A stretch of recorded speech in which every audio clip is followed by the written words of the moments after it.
कानपुर के श्याम नगर में एक उमस भरी ट्यूसडे आफ्टरनून को एक सिंपल 2 बेडरूम अपार्टमेंट के लिविंग रूम का सीलिंग फैन हल्की रिदमिक खड़खड़ाहट के साथ घूम रहा था।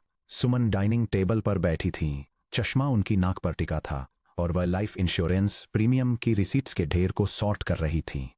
43 की उम्र में उन्होंने life insurance corporation of India में सीनियर क्लर्क के रूप में 14 ईयर्स काम किया था और 32,000 रुपीज की एक स्टेबल रिस्पेक्टेबल मंथली सैलरी कमा रही थी। उनका 14 ईयर ओल्ड बेटा निखिल अपने स्कूल से पेपर की एक प्रिंटेड स्लिप लेकर कमरे में आया। यह बस 25 किलोमीटर दूर बिठूर के लिए एक सिंगल डे हिस्टोरिकल एक्सकर्शन का परमिशन फॉर्म था। मम्मी, निखिल ने स्लिप को उनकी रिसीट लेजर के पास रखते हुए कहा, टीचर ने कहा है कि हमें थर्सडे तक फीस सबमिट करनी है। यह 200 रुपीज है। सुमन ने पास की चेयर पर रखे अपने हैंडबैग की तरफ नहीं देखा, जिसमें बैंक से फ्रेश निकाले गए 3 कड़क 500 रुपीज के नोट्स रखे थे। उन्होंने न तो अपने मंथली बजट को देखा और न ही रेंट और ग्रोसरी के बाद बचे बैलेंस का कैलकुलेशन किया। इसके बजाय उनका रिएक्शन एकदम तुरंत, विसरल और पूरी तरह से ऑटोमेटिक था। उनके कंधे हल्के से अकड़ गए, भौहें तन गईं और उन्होंने एक शांत, प्रैक्टिस की हुई सांस छोड़ी। निखिल, मुझे पेन दो, उन्होंने हिचकिचाहट के साथ फॉर्म पर साइन करते हुए कहा। फिर सीरियस कॉशन से भरी आंखों से उसकी तरफ देखते हुए उन्होंने वही सेंटेंस कहा जिसने उनकी पूरी लाइफ को गवर्न किया था। देखो, हम लोग अमीर नहीं हैं। ये सब फालतू के खर्चे हर महीने नहीं चलेंगे। देखो, हम अमीर लोग नहीं हैं। ये अननेसेसरी एक्सपेंसेस हर महीने नहीं चल सकते। 200 रुपीज सुमन की मंथली इनकम के 0.6% से भी कम थे। इसे पे करने में कोई सैक्रिफाइस नहीं था। ये उन्हें दूध में कटौती करने, इलेक्ट्रिसिटी बिल में देरी करने या मेडिसिन का डोज स्किप करने पर मजबूर नहीं करता। फिर भी उनका यह स्टेटमेंट उनके बैंक बैलेंस का कोई अरिथमेटिक असेसमेंट नहीं था। यह एक आइडेंटिटी डिक्लेरेशन था। बिना ये रियलाइज किए सुमन उस मोमेंट में अपने घर के फाइनेंसिस मैनेज नहीं कर रही थी, वह अपने बेटे को इनहेरिटेड साइकोलॉजिकल सीलिंग ट्रांसमिट कर रही थी। एक फ्रेज की जीनियोलॉजी। सुमन ने वे वर्ड्स क्यों कहे, यह समझने के लिए किसी को 30 ईयर्स पीछे कानपुर सेंट्रल स्टेशन के पास एक छोटे से रेलवे क्वार्टर में जाना होगा। सुमन के फादर रामेश्वर एक रेलवे टिकट कलेक्टर थे, एक ऐसे इंसान जिनकी पूरी एडल्ट लाइफ 1970s और 1980s के इंडियन मिडिल क्लास की क्रॉनिक फ्रेजिलिटी से डिफाइन होती थी। उन डिकेड्स में शॉर्टेज असली थी, कंज्यूमर क्रेडिट नॉन एग्जिस्टेंट था, अचानक कोई बीमारी आने का मतलब फाइनेंशियल कैटास्ट्रॉफी था और करियर मोबिलिटी बहुत ही दर्दनाक तरीके से रेस्ट्रिक्टेड थी। जब एक 13 ईयर ओल्ड सुमन ने अपने फादर से एक सेकंड हैंड एटलास बाइसिकल खरीदने के लिए 40 एक्स्ट्रा रुपीज मांगे ताकि उसे स्कूल के लिए 3 किलोमीटर पैदल न चलना पड़े, तो रामेश्वर ने एग्जैक्टली यही वर्ड्स यूज किए थे, हम लोग अमीर नहीं हैं। उन्होंने 3 ईयर्स बाद फिर से वही सेंटेंस यूज किया जब उसने अपने क्लास 10 बोर्ड एग्जाम्स के लिए एक स्पेशलाइज्ड साइंस ट्यूशन क्लास में एनरोल होने के लिए कहा। उन्होंने इसे फिर से तब यूज किया जब उसकी नज़र out of station degree college के एप्लीकेशन फॉर्म पर पड़ी। The intergenerational identity loop, generation 1, Rameshwar 1980s railway collector. Real structural scarcity से सर्वाइवल आर्मर बनता है, हम लोग अमीर नहीं हैं। Inherited fear, unexamined. Generation 2, Suman 2010s LIC clerk, 32,000 rupees per month. Financial security achieve होने पर भी मेंटल सीलिंग परसिस्ट करती है। We aren't rich. Internalised identity. Generation 3, Nikhil 2020s corporate employee, 28,000 rupees per month. Growth investments avoid करता है, जिससे यह सोच बनती है investing is for rich people. Rameshwar न तो क्रूअल थे और न ही बेपरवाह। वह अपनी बेटी से बहुत प्यार करते थे। उनकी जनरेशन के लिए अपनी फाइनेंशियल इनेबिलिटी जताना एक प्रोटेक्टिव मैकेनिज्म था, जेन्युइन इकोनॉमिक लिमिटेशंस की दुनिया में एक्सपेक्टेशंस को मैनेज करने का एक तरीका। अपने बच्चों को यह सिखाकर कि वे उन लोगों की कैटेगरी में आते हैं जो नॉन एसेंशियल चीजें अफोर्ड नहीं कर सकते, वह उन्हें अनफुलफिल्ड डिजायर्स के पेन से प्रोटेक्ट करने की कोशिश कर रहे थे। स्केर्सिटी उनका आर्मर थी। हाउएवर, जब सुमन वर्कफोर्स में आई और उसने एक स्टेबल इनकम सिक्योर कर ली, तब भी उसने वह आर्मर नहीं उतारा। वह उसे अपनी मैरिड लाइफ और मदरहुड में अपने साथ ले आई। उसे सिर्फ अपने फादर की कॉशियस हैबिट्स ही इनहेरिट नहीं हुई, बल्कि उनकी अंडरलाइंग फाइनेंशियल सेल्फ इमेज भी मिली। हम वे लोग हैं जो सर्वाइव करते हैं, हम वे लोग नहीं हैं जो बिल्ड करते हैं। फाइनेंशियल आइडेंटिटी पीढ़ियों से ऐसे ही काम करती है। जिन ओरिजिनल इकोनॉमिक कंडीशंस ने एक साइकोलॉजिकल डिफेंस मैकेनिज्म को जन्म दिया था, उनके गायब होने के काफी समय बाद भी वो शब्द पोस्चर्स और इमोशनल रिफ्लेक्सेस जिंदा रहते हैं, जो माता पिता से बच्चों को किसी पुरानी खानदानी अमानत की तरह पास ऑन होते रहते हैं। Section break. Real scarcity versus internalised poverty identity. Absolute economic poverty और पॉवर्टी की इंटरनलाइज्ड आइडेंटिटी के बीच एक क्लियर फर्क समझना बहुत जरूरी है। Dissecting scarcity real versus identity attribute mathematical cause.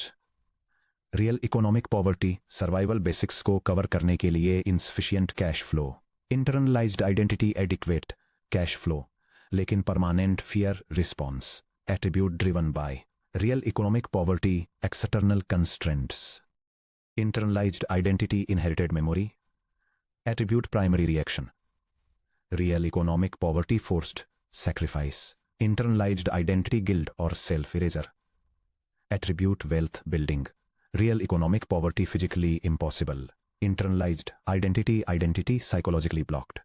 Real economic poverty एक ऑब्जेक्टिव कंडीशन है। यह तब होती है जब किसी फैमिली का cash flow basic physical survival, groceries, shelter, साफ पानी या जरूरी मेडिसिन्स का खर्च भी पूरा नहीं कर पाता। जब 150 रुपये रोजाना पर रहने वाली एक माँ अपने बच्चे से कहती है कि वे 200 रुपये की स्कूल ट्रिप अफोर्ड नहीं कर सकते, तो वह एक सच बता रही होती है जिसे नकारा नहीं जा सकता। उसके लिए वो 200 रुपये कल के खाने या अगले हफ्ते के रेंट के बराबर हैं। इसके अपोजिट इंटरनलाइज्ड पॉवर्टी आइडेंटिटी एक ऐसी साइकोलॉजिकल स्टेट है जो फिजिकल कठिनाइयों के खत्म होने के बाद भी बनी रहती है। यह तब होता है जब कोई फैमिली एब्सोल्यूट पॉवर्टी से निकलकर फाइनेंशियल स्टेबिलिटी में आ जाती है, फिर भी हर फाइनेंशियल डिसीजन को एब्सोल्यूट क्राइसिस के इमोशनल नजरिए से ही देखती रहती है। जब सुमन को निखिल की 200 रुपये की फीस को लेकर एंजाइटी महसूस हुई, तो उसकी बॉडी वही सेम स्ट्रेस केमिकल्स प्रोड्यूस कर रही थी जो 1988 में उसके फादर की बॉडी ने तब प्रोड्यूस किए थे, जब उनके पास रेंट के पैसे सच में कम पड़ गए थे। उसका बैंक बैलेंस बदल चुका था, लेकिन उसका सबकॉन्शियस आर्किटेक्चर अभी भी उसके फादर जैसा ही था। जैसा कि ऑथर मॉर्गन हाउसेल ने अपने फाइनेंशियल बिहेवियर के एक्सप्लोरेशन में बताया है, इंसान का हर फाइनेंशियल चॉइस उसकी अपनी पर्सनल हिस्ट्री से गहराई से शेप होता है। हम फाइनेंशियल चॉइसेस का इवैल्यूएशन किसी ठंडे और रैशनल स्प्रेडशीट पर नहीं करते। हम उनका इवैल्यूएशन अपने डिनर टेबल पर करते हैं, उन छुपे हुए डरों, बिना भरे जख्मों और पुरानी इनसिक्योरिटीज के गाइडेंस में जिनके साथ हम पले बड़े हैं। सुमन की कहानी एक इनविजिबल पिंजरा बन चुकी थी, एक ऐसा पिंजरा जिसके अंदर रहने का एहसास तक उसे नहीं था। इंडियन मिडिल क्लास स्कार्सिटी का linguistic architecture. Middle class Indian house hold अपनी स्कार्सिटी आइडेंटिटी को बनाए रखने के लिए एक बहुत ही खास और रिच भाषा शैली पर निर्भर करते हैं। ये फ्रेजेस शायद ही कभी गुस्से में बोले जाते हैं, अक्सर इन्हें बहुत ही सॉफ्ट और गंभीर समझदारी के साथ बोला जाता है, जिसे कल्चरल ह्यूमिलिटी या प्रैक्टिकल कॉमन सेंस का नाम दे दिया जाता है।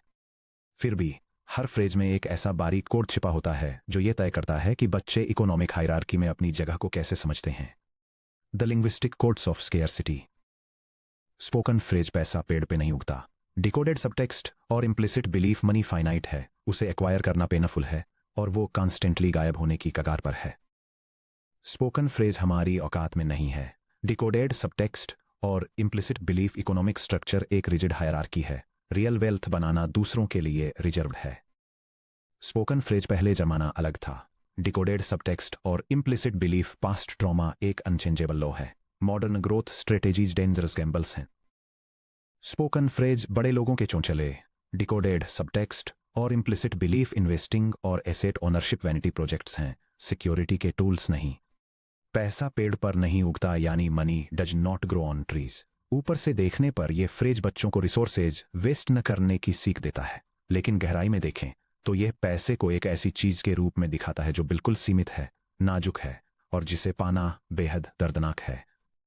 यह एक ऐसी सोच बना देता है कि पैसा सिर्फ फिजिकल लेबर और तकलीफों से ही आता है, और इस रियलिटी को नजरअंदाज कर देता है कि कैपिटल को अगर एक बार सिस्टमैटिकली इन्वेस्ट कर दिया जाए तो वह डेली लेबर के बिना भी वेल्थ जनरेट कर सकता है। हमारी औकात में नहीं है यानी ये हमारे स्टेटस या लिमिट्स के बाहर है। औकात शब्द इंडियन लेक्सिकॉन के सबसे ज्यादा कल्चरली वेटेड शब्दों में से एक है। जब इसका इस्तेमाल फाइनेंशियल कॉन्टेक्स्ट में होता है तो यह सिर्फ टेम्परेरी अफोर्डेबिलिटी की बात नहीं करता, बल्कि एक परमानेंट सोशल बाउंड्री की तरफ इशारा करता है। यह एक यंग माइंड को बताता है कि लग्जरी, कंफर्ट या फाइनेंशियल इंडिपेंडेंस एक खास क्लास के इंसानों के लिए ही बनी है और उन चीज़ों तक पहुंचने की कोशिश करना एक डेंजरस एरोगेंस है। पहले जमाना अलग था, यानी उस समय टाइम्स अलग थे। इस फ्रेज का इस्तेमाल पुरानी जनरेशंस मॉडर्न फाइनेंशियल रास्तों को इनवैलिडेट करने के लिए करती हैं। पास्ट की स्कार्सिटी को एक कभी न बदलने वाला नियम मानकर ये यंग फैमिली मेंबर्स को low cost equity index funds या मॉडर्न मेडिकल इंश्योरेंस पॉलिसीज जैसे मॉडर्न वेल्थ बिल्डिंग टूल्स अपनाने से रोकता है। यह इस बात पर जोर देता है कि 1982 की सर्वाइवल स्ट्रेटेजीज ही 2024 के लिए डिफॉल्ट ऑपरेटिंग मैनुअल बनी रहनी चाहिए। बड़े लोगों के चोचले यानी अमीर लोगों के सतही ड्रामे जब इसे investing, portfolio management, long term financial planning पर अप्लाई किया जाता है तो ये मुहावरा वेल्थ क्रिएशन को एक अननेसेसरी लग्जरी या बेवकूफ़ी भरे लालच के रूप में दिखाता है। यह एक झूठी मॉरल इक्विवेलेंस क्रिएट करता है कि मॉडेस्ट, ऑनेस्ट और अच्छा रहने के लिए इंसान को फाइनेंशियली कंजर्वेटिव और हमेशा सीमित रहना चाहिए। ये फ्रेजेस इमोशनल गार्डरेल्स की तरह काम करते हैं। ये फैमिलीज को फाइनेंशियल लापरवाही से सेफ रखते हैं, लेकिन वे उन्हें सेल्फ इरेजर के एक साइकिल में भी लॉक कर देते हैं। Section break, the transgenerational consequence. Nikhil 822 Kanpur की उस गर्म दोपहर से 8 ईयर्स फास्ट फॉरवर्ड करते हैं। निखिल अब 22 ईयर्स का है, लखनऊ में एक शेयर्ड रेंटल फ्लैट में रह रहा है और उसे जूनियर सॉफ्टवेयर इंजीनियर के रूप में अपनी पहली जॉब मिल गई है, जहां वह पर मंथ 28,000 रुपीस अर्न कर रहा है। वह ब्राइट, हार्डवर्किंग और एम्बिशियस है। काम के अपने पहले वीक के दौरान ह्यूमन रिसोर्सेज डिपार्टमेंट एक basic financial onboarding session organise करता है। एक रेपुटेड फंड हाउस का रिप्रेजेंटेटिव सिस्टमैटिक इन्वेस्टमेंट प्लान्स यानी एसआईपी के मैकेनिक्स समझाता है और दिखाता है कि कैसे एक लो कॉस्ट इंडेक्स फंड में पर मंथ 2,000 रुपीस का एलोकेशन एक डिकेड में कंपाउंड होकर एक बड़ा फाइनेंशियल कुशन बन सकता है। निखिल ऑडिटोरियम की बैक रो में बैठा ध्यान से सुन रहा है। उसके साथ काम करने वाले, जिनमें से कई सेकंड या third generation white collar families से आते हैं, अपने स्मार्टफोन्स निकालते हैं, इन्वेस्टमेंट एप्स डाउनलोड करते हैं और ऑन द स्पॉट अपना केवाईसी वेरिफिकेशन कंप्लीट करते हैं। निखिल कोई ऐप नहीं खोलता। वह अपनी चेस्ट में एक हल्का सा खिंचाव फील करता है, एक अनईजी एहसास कि वह एक मॉरल बाउंड्री के एज पर खड़ा है। जैसे ही वह अपने फोन की स्क्रीन को घूरता है, उसे फाइनेंशियल प्रेजेंटर की लॉन्ग टर्म रियल रिटर्न्स की लॉजिकल एक्सप्लेनेशन सुनाई नहीं देती। इसके बजाय उसे कानपुर के लिविंग रूम से गूंजती अपनी माँ की आवाज सुनाई देती है, हम लोग अमीर नहीं हैं। उसे अपनी औकात में रहने के बारे में अपने दादाजी की सख्त वार्निंग सुनाई देती है। Psychological paralysis, financial presentation, growth के लिए पर मंथ 2,000 रुपीज इन्वेस्ट करें, leads to inherited internal monologue. Investing उन अमीर लोगों के लिए है जो मनी लूज कर सकते हैं। हम जैसे लोग सेविंग्स अकाउंट्स में कैश रखते हैं। फैमिली नॉर्म्स से बाहर जाना रेकलेस एरोगेंस है। लीड्स टू रिजल्ट पैरालिसिस और कैपिटल स्टैग्नेशन। पैसा 2.55% सेविंग्स अकाउंट में बेकार पड़ा रहता है और इन्फ्लेशन से कम होता रहता है, जबकि इंडिविजुअल सर्वाइवल में ही ट्रैप्ड रहता है। निखिल के लिए 2,000 रुपीज इन्वेस्ट करना किसी समझदारी भरे फाइनेंशियल प्लानिंग जैसा नहीं लगता। ये उसे एक सोशल बेट्रायल जैसा लगता है, अपनी फैमिली की कोर आइडेंटिटी से एक खतरनाक भटकाव। वह सोचता है इन्वेस्टिंग उन अमीर लोगों के लिए है जिनके पास एक्स्ट्रा पैसा होता है जिसे वे उड़ा सकते हैं। हम जैसे लोग अपना पैसा ट्रेडिशनल फिक्स्ड डिपॉजिट्स में रखते हैं, गद्दे के नीचे कैश रखते हैं और रिस्क नहीं लेते। इसी तरह बिना सोची समझी money story real world financial harm पहुंचाती है। संतोष की तरह, जिनसे हम चैप्टर 10 में मिले थे, जिन्होंने सालों तक अच्छी सैलरी कमाने के बावजूद अपनी जिंदगी भर की सेविंग्स को अनस्पोकन शेम की वजह से लो इंटरेस्ट चेकिंग अकाउंट में बंद रखा। निखिल भी पैरालाइज्ड महसूस करता है। उसे पीछे रोकने वाली रुकावट इनकम, इंटेलिजेंस या डिजिटल एक्सेस की कमी नहीं है। ये तो एक इनहेरिटेड आइडेंटिटी की इनविजिबल सीलिंग है। Section break, action proceeds belief, breaking the identity loop. एक फर्स्ट जनरेशन अर्नर गहराई से बसी पॉवर्टी आइडेंटिटी से कैसे आजाद हो सकता है। सेल्फ हेल्प लिटरेचर में दी जाने वाली ट्रेडिशनल एडवाइस अक्सर कॉग्निटिव रिफ्रेमिंग पर फोकस करती है। अपना माइंडसेट बदलिए, पॉजिटिव अफर्मेशंस दोहराइए और एबंडेंस को विजुअलाइज कीजिए। ऐसे लोगों के लिए जो असल इकोनॉमिक फियर से घिरे घरों में बड़े हुए हैं, ये एडवाइस काफ़ी हद तक इनइफेक्टिव होती है। आप दशकों की बॉडली और इमोशनल कंडीशनिंग को सिर्फ बातों से दूर नहीं कर सकते। जब किसी इंसान को 20 ईयर्स तक फाइनेंशियल मार्केट को एक खतरनाक जुआ समझना सिखाया गया हो, तो उनसे थिंक रिच कहना बेतुका लगता है। असली ब्रेक थ्रू उल्टे तरीके से होता है। एक्शन प्रोसीड्स बिलीफ, काम पहले आता है विश्वास बाद में, न कि इसका उल्टा। सेल्वी की कहानी पर विचार कीजिए, जिनसे हम चैप्टर 4 में मिले थे। सेल्वी चेन्नई में 38 ईयर ओल्ड डोमेस्टिक हेल्पर थीं, जिनकी मंथली हाउस होल्ड इनकम सुमन की आधी से भी कम थी। वह बेहद गहरी स्ट्रक्चरल पॉवर्टी में बड़ी हुई, फिर भी उन्होंने एक रेजिलिएंट फाइनेंशियल रिजर्व तैयार कर लिया, जिसने उनकी फैमिली की ट्रैजेक्टरी बदल दी। ट्रांसफॉर्मेशन के मैकेनिक्स। इंटेलेक्चुअल अप्रोच जो फेल होता है, पॉजिटिव अफर्मेशंस के जरिए जबरदस्ती माइंडसेट शिफ्ट करने की कोशिश करना। इससे होता है अंदर का डर अनरिजॉल्व्ड रहता है और एक्शन बार बार डिले होता है। इससे होता है स्कैर्सिटी आइडेंटिटी पूरी तरह इंटैक्ट रहती है। प्रैक्टिकल एक्शन अप्रोच जो सक्सीड होता है, एक माइक्रो एक्शन को ऑटोमेट करें, for example 200 rupees per month SIP। इससे होता है छोटा रिस्क लेने के बावजूद फिजिकल सर्वाइवल एक्सपीरियंस होता है। इससे होता है एविडेंस एक्यूमुलेट होता है और आइडेंटिटी नेचुरली शिफ्ट हो जाती है। सेल्वी ने सेविंग शुरू करने से पहले पैसों के अपने इनहेरिटेड डर से उबरने का इंतजार नहीं किया। उन्होंने न तो कोई मोटिवेशनल सेमिनार अटेंड किया और न ही तब तक इंतजार किया जब तक वे खुद को वेल्दी महसूस न करने लगे। इसके बजाय उन्होंने एक छोटा सा फिजिकल स्टेप लिया। उन्होंने एक लोकल माइक्रो सेविंग्स ग्रुप में 10 रुपीज का ऑटोमेटेड डेली डिपॉजिट स्टार्ट किया, जिसे बाद में उन्होंने 200 rupees monthly index fund SIP में स्केल कर दिया। शुरुआती कुछ महीने काफी अनकंफर्टेबल थे। हर बार जब उनके अकाउंट से पैसा निकलता तो उनका इनहेरिटेड स्कैर्सिटी रिफ्लेक्स जाग उठता था, जो उन्हें वार्निंग देता था कि वे अपनी फैमिली के सर्वाइवल को रिस्क में डाल रही हैं। लेकिन जैसे जैसे महीने बीते, एक छोटा सा चेंज आया। आसमान नहीं गिरा, फैमिली भूखी नहीं मरी, 200 रुपीज जा चुके थे, फिर भी उनकी डेली लाइफ स्मूथली चलती रही। सबसे इंपॉर्टेंट बात, जब उन्होंने 6 मंथ्स बाद अपनी बैंक पासबुक देखी तो उन्हें एक छोटा बढ़ता हुआ बैलेंस दिखा जो पूरी तरह से उनका अपना था। इन्वेस्टिंग का ये फिजिकल काम, चाहे शुरुआती अमाउंट कितना भी छोटा क्यों न हो, एक कंक्रीट प्रूफ दे रहा था जो उनकी इनहेरिटेड मनी स्टोरी के अपोजिट था। उनका माइंड पहले नहीं बदला, बल्कि उनके एक्शंस ने उनके माइंड को एक नई रियलिटी में ढलने के लिए मजबूर किया। फर्स्ट जनरेशन वेल्थ बिल्डर्स के लिए गोल डर को खत्म करना या पुरानी तकलीफों की यादों को मिटाना नहीं है। गोल तो पास्ट के कॉन्टेक्स्ट को प्रेजेंट के चॉइसेस से अलग करना है। सुमन के फादर को अपने दौर में सरवाइव करने के लिए फाइनेंशियल आर्मर की जरूरत थी। सुमन ने आदत के चलते उस आर्मर को कैरी किया, लेकिन निखिल को इसे पहनने की जरूरत नहीं है। वह अपनी फाइनेंशियल लिमिटेशंस को इनहेरिट किए बिना भी अपने ग्रैंडफादर की कड़ी मेहनत और सेक्रीफाइस की रिस्पेक्ट कर सकता है। Section break.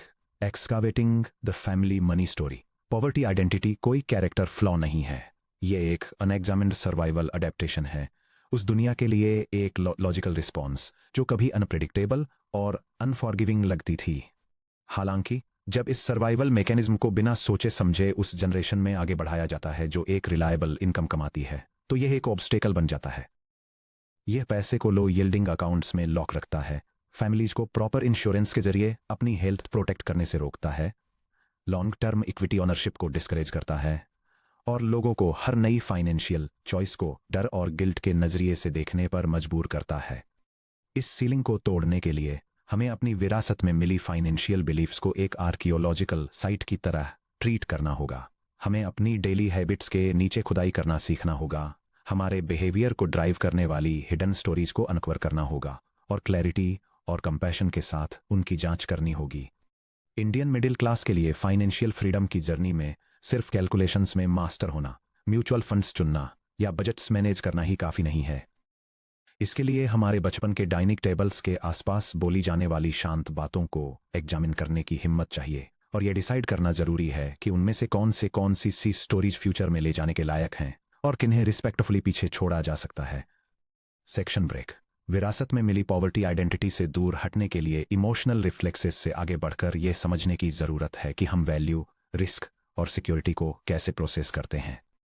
इस अवेयरनेस को लास्टिंग चेंज में बदलने के लिए हमें यह एग्जामिन करना होगा कि ये साइकोलॉजिकल पैटर्न्स हमारी डे टू डे चॉइसेस में कैसे दिखाई देते हैं।